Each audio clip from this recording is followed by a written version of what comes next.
قد علمت بأن عفوك أعظم إن كان لا يرجوك إلا محسن.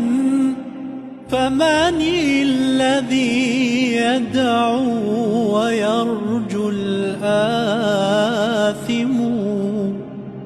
أدعوك ربي كما أمرت تضرعا، فلئن رددت يدي فمن ذا يرحم؟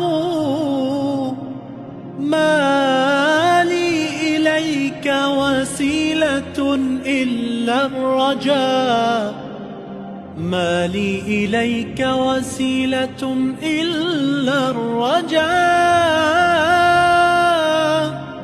وجميل عفوك ثم أني يا مسلم